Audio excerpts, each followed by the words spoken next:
face, and I think I started like dodging it at that point. Imagine being the actor, the male actor, and like you've always had willing participants, and now you have this like person that's like playing Frogger. They're like, gotta be faster than that. Just cone shots are just shooting all over the place, missing. Yo, that is so gross. Hey guys, what is up? Wilson here. So pretty much wanted to give you a heads up. This is part 2 for the Impulsive podcast with Lana Rhodes. Hopefully you like and subscribe. This is going to be a little bit of a faster paced podcast, like more based on them because there wasn't much opinions to give out, like more serious opinions, but it was a pretty fun and solid episode, so thought I would still upload this second half. So hopefully you guys enjoy it, and leave a like, comment also. Let me know what you guys think, and more videos coming up this week, so stay tuned. She started shooting some YouTube content. No, it's not for YouTube. It's for Pornhub. But originally it was gonna. It's like YouTube content, but then it has sexual. Tell them about it. Basically, I decided to start shooting some vlogs, taking some inspiration from you guys. Porn vlogs? Yeah, porn vlogs, and then like I'm mixing like sex in with it. But it's not like it's like her and girls and toys. Like it's all girl and you're girl. having sex with other women? This sounds so bad, but I'm really like bored of like doing sexual stuff on camera, and so it's mostly I'm inviting young girls who are still excited about having sex on camera, and then I have them do the flashing and sex on camera, and I just basically direct them. Really? Yeah. She's like, oh, my friend, she'll like be doing a vlog, she'll have breakfast, she'll take her shower, and then like some girl will stop by and they'll be the one that like interacts sexually, and so that goes important. But the thing is the other day she had been talking about doing YouTube stuff as well, and if you look at especially the vlog that I put out, if you're watching this on Thursday, on Tuesday, 2 days ago, she took over the vlog at one point. It was Welcome to the Lana Show. And I wish I should pull this part up because it's so crazy how good she is when she gets rolling. It's just, I think like a lot of people... I know. I think a lot of people out there watching this right now can relate to being shy or when you first get put onto something to having to feel it out. But she's great on she's great on... Yeah. I don't want to say she's great on camera because most people watching this know that, but in a different respect. So I'm actually happy that the podcast started to pick up because it started off awful, but it's all good. Love it actually, whatever. I'm thinking that if she actually started to putting like real sex vlog life out to Pornhub, like they would totally eat up the industry, like as if she hadn't done it before. Like she would totally be a pioneer in that. And if she was actually able to put, like, I know Mike doesn't want to really do porn, but if they did, for example, like the real life porn, like the real life intimacy, that would blow. I know, and it would be difficult for a regular person to do it, but they're not regular people, so I don't really know. And I know it most likely wouldn't be the healthiest thing ever because we've already seen with Logan what happens when you put way too much of your real life out there. But then again, if they're really thrived by money, that would be a pretty incredible way to just eat up the market. Like they would straight up like create a new genre of like sex vlogging. So if she's actually onto that, I most likely wouldn't consume that content because I'm trying to stay cleaner from that. But if they did that, it would be incredible. It's like hands down. It's different whenever I'm recording stuff for your vlog, though. Whenever it comes to like mine, I'm like, oh fuck, what do I do? It's so much harder, right? Yeah, it's so much different. So much harder. I feel like because you overthink it It's so much. because you have to. You're thinking about everything, and Yeah. you sort of have to. Like you think about. Like the For lighting. me, anyways, the story, the lighting, like how you're gonna edit it. Because you did. I saw Mike show me that cut you did. That jump cut, we threw the clothes at the girl, and she was all of a sudden yeah. in it. Like, it's cool that you're like not just point and shoot all the time. And there's actually like a strategy that goes behind it. Maybe also it's because you're not shooting anymore. Oh, what? Yeah, I mean Right. That's the reason why we're dating. Like if she was still shooting, no, we wouldn't be dating. She knows that, and it's that's not me saying like you'll never do porn again. It's as long as we have a relationship together, she won't be shooting scenes. Do you know what I'm saying? And like if she found that she wanted to shoot scenes that was more important to her, I would say I would give her my full blessing. Well, now at this point I'd probably be quite upset because I wouldn't want to lose her, but like I want her to be successful and be happy in her life and whatever that is. But I think also there's a lot of people, a lot of men maybe watching this show now, Yo, this is dangerous territory. I can straight up feel it. or watch my content who have comments to make about her past, when in reality, like, given the opportunity, any one of those guys would drop to their fucking knees and wife her up. Do you know what I'm saying? Like, those are empty promises. As you said, you've never had a problem with a guy in the past. Once you guys have interest in each other, where they say, "Oh, your past or what you're currently doing affects that." Yeah, I mean, I would understand if I'm still shooting. Like, for example, I told you I was talking to that one guy, Tommy, who I really liked, and, like, I was working on months, like, getting him to date me. Like, he didn't want to because he was friends with, like, my ex, and come to find out he had a girlfriend that I didn't know about. But I was, like, so close, and, like, I, like, worked on him for, like, months and months, and, like, he was finally gonna date me, but he still had a girlfriend, so I signed the Brazzers contract, and whenever I did that, I was, like, I can't, like, have him break up with his girlfriend and then, like, I go and do this. So I sort of, like, pushed him away because I knew that I'd be fucking up his life if, like... Noble. Yeah. If you're going to shoot again. Yeah. And then when we started talking, because this is definitely a huge topic, people that are fans of yours have been waiting for this new Brazzers content. Have you talked about this at all? I mean, we talked about it a little bit on... You talked about it. On No Jumper. On No Jumper. She wasn't there for that, But yeah, what happened with the Brazzers contract, and, I mean, what happened there?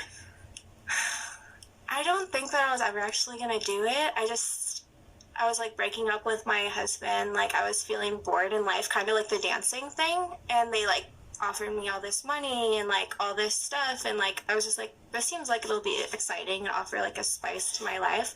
But also because I have that issue with, like, body fluids, and I just don't really want to have sex with a bunch of, like, random people, I guess. Yeah, that makes sense. I don't think I actually would have been able to do it, honestly. She has... I really, really hope that she doesn't go back to that just for money.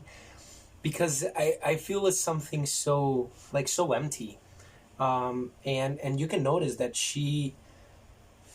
Well, I would think that she's actually here for more. Just for more than just, like, shooting porn. Just like that, so senseless. And no offense to any porn actress or anything, like, I respect the hustle totally, 100%, but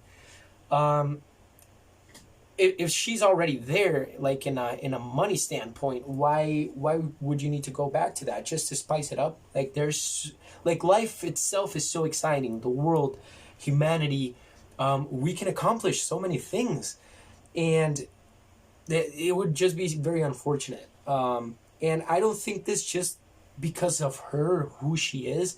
I think this in general of pretty much any human being. This strange anxiety that I guess came about recently of body fluids. How is that? I don't understand how you went from, like, being so over comfortable with it and just cool with anything to a point where you don't want it anywhere near you now. Because I've seen some of the most disgusting cum shots, like... What? You have talked about these. You had one that looked like mashed potatoes, I think you said. Yeah. No, it was like buggers. And luckily it didn't land on me. It was a scene with two other girls. It was a VR scene, and we were sitting on, like, a rock in a pool, and he was supposed to come on our faces.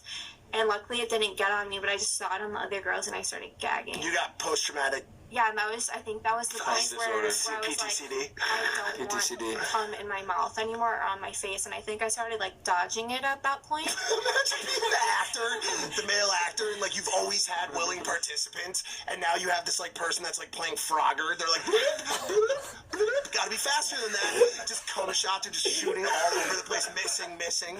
Yo, that is so gross, man. Poor Lana. It's asteroids, bro. You know the game Asteroids? I think people started noticing too, because they were like, why isn't Lana letting it get in her mouth anymore? Whoa. Yeah. Whoa. That's his reaction when he quite literally has no idea what the fuck to say to something like that. Wow, dude. I don't know. That's crazy. Did you stay close to that mic, babe? I can try. Nice. I told you guys I was going to be really bad at this. No, you're fine. That's Ian Smith's Riley Reid mic, by the way. Oh, really? Yeah, she deep-throated. Should I see who can put it down further? Absolutely not. Well, No, first of all, because I don't. Imagine being this conflicted right now. No, you. First of all, I don't think it's sanitary to do so. Not these probably times. not during Nope. these times. Somebody was just talking. I'm just very competitive, and I kind of want to see. I'm gonna sit this. I'm gonna sit I'm this not one gonna. out. I'm not gonna do it. I don't know. She did get pretty far. Did she get the whole thing? No. I think I could do the whole thing. I don't think you could, probably. No. I mean, we could Do you want to bring this upstairs later and just see, like... We'll do it record it now. via For personal knowledge, whether or not you could do it. We could also sanitize it. Riley went like this when she did. She was like, oh. Didn't she, like, hold her mouth open? I don't know. She had a technique, though. I feel like I have a bigger mouth than Riley, though. Like, my whole head's bigger than her head. How weird is it when there's like when you're talking to a porn star, when there's like, or ex-porn star, there's feelings involved. Like, she's like your little sister and my girlfriend, and like you talk to her about this kind of stuff, and you're just like, You're like, please don't She's be like, my sexual mouth in is front of me. much bigger than Riley's. I'm like, that's nice. yeah. And I'm just like, Yo, it's so funny to see like the lines, like the friend lines, like being drawn and like kind of blurred off and like they try to maintain. It's so fun, man. This is the reason I love this podcast and I love this people. It's just so fun, man. like this. Normally, like if like her like kiss her when they were on the show, I'm like, yeah, why don't you fucking show the fucking audience that? And now I'm like, I hope she fucking stops doing this. That's crazy. I was going to ask you this. Because you mentioned this in a vlog before, that you don't like fast sex. Right? That's what made the Like first two super times so rhythmic, bad. speedy sex. What does make a guy good at sex? Well, with Mike, he actually does, like, every time that we have sex, like, every single type of stroke. Like, he doesn't just do one. So, I get, like, not everything. have guessed this. Is it because you care? I think I hate to say this, but I think it's because I've been at it for a long time. Experience Yeah, like, is everything. Like that kind of grosses me out. Like, whenever I think about it, like, well, that's the. sometimes I think, like, why is he so good at sex? And I'm like, fuck, it's because he's fucked so many girls. Oh, no. Well, that's also been the other kind of savior, and this is the thing I talked about on Adam. That's been the other savior for us. Like, if I was like if I was the male Danny coming into this relationship, some simp guy that's like trying to figure out like, no, I just mean all I mean is a virgin, just a virgin. Oh, that was so rude. Yo, that was so rude, Mike. What the heck, bro? Just a virgin. That's all I mean.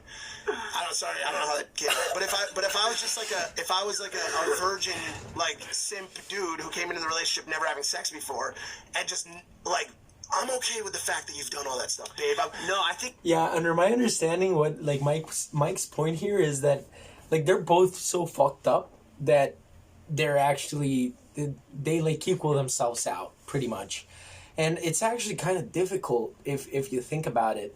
If you don't match up, that can actually screw up a relationship. But I don't think it totally dismantles the possibility of. I would tell you guys why I think that, but it's too much of a longer story. If you want to know the story of why I think that and why I'm pretty sure of that, let me know in the comments. I think it takes an experienced cowboy to wrangle the stallion. That's not what I mean either. All I mean is like my past is fucked too. It just doesn't happen to be on camera. Do you know what I'm saying? And so like Except that one time with the VCR. That's true, that we talked about on the show before. But like I think another thing, you could speak to it more, but I think another thing that makes a good lover too, and maybe you can attest to it as well, is the details. Are you, like, even as much as like cradling a girl's head when you're in missionary and she doesn't have anything to put her head on for some reason, like the pillow moves, you know what I'm saying? Like certain like little moves like are the details that come along with experience. I'm so sorry. I thrive in chaos Yo, easy there. and calamity Fucking and excitement. Walking on set. Yeah, it was me, and I apologize over it. This is Kilo. We do confirm. We have a cough on deck. I'm going to need a negative pressure outload to this room in the next 35 minutes, please. Over. Negative pressure outlet happening now. Over. I don't know why Mike is so good with that spontaneous stuff. He is straight up so good with that. And like the animation idea he had, yo, it could totally work. But I don't know if he needs to like study it a little bit so he can translate like that spontaneous personality into like content creation guided Mike. Pretty much like what Lana does for porn, that's like what Mike needs for animation, and it could totally work out. I can so see it. Back to the podcast over. We might Hey, 2 million subscribers. we might be done. I feel like that was a lot.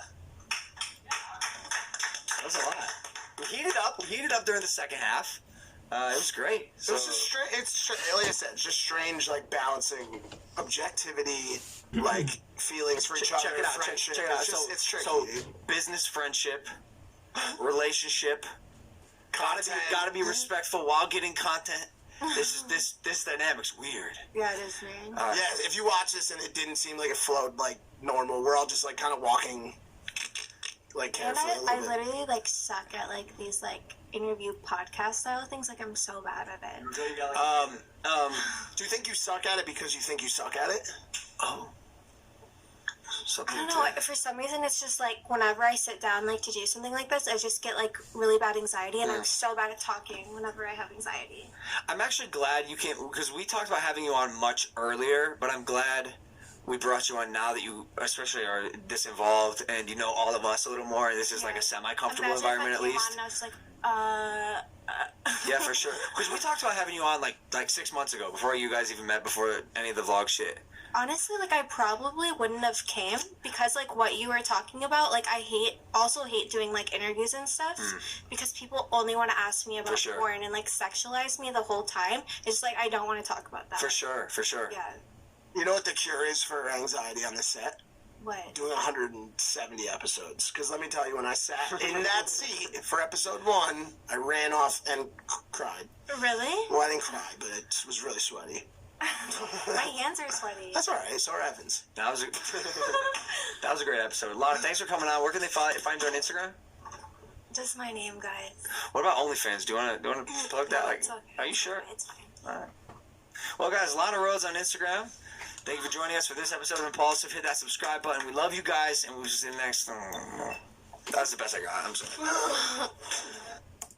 So I care too much about him. Like, well, what can I say? That was actually a pretty solid episode, I guess. It was really a strange one, but I guess it's fine. Like, I do understand why it happened, and kind of difficult with Lana. I can totally see that she actually is an introvert and everything, so, oh well. I don't know. I actually threw several opinions out. I most likely will go ahead and just edit some portions for you to grab context and hear my opinion out. If you guys like this, go ahead and subscribe. I will go ahead and actually keep on doing this. Thanks to the quarantine, is actually a little bit easier. And I'm still going to try to do my regular business and try to keep everything up. So it might be a little bit difficult, but hopefully you guys did find some value in this. Truly what I want to do is put myself out there, my real personality and who I actually am as a human being, because I've grown thanks to that. Thanks to so many people putting themselves out there in that way. And I don't know, I think that things like this podcast actually get a lot of opinions for me going. And I've been thinking, I don't know, maybe 100 episodes now about doing something similar to this. Sincerely, what I want to do is a podcast myself, and I've actually tried it out with a friend, but it's very hard to get like a consistency going. But you know what? I'm going to stop doing excuses and just take accountability for it. And if I have this to put my real opinion out there, and hopefully reach out to some people that do find value to this, I think I'm going to take advantage. So hopefully you guys liked it. This was Wilson. Like, subscribe, and go ahead and hit that bell so you can receive the notifications for the following videos I'm going to be uploading. Hope you guys liked it, and leave a comment, please. Let me know what you guys thought, and that would be it for the video.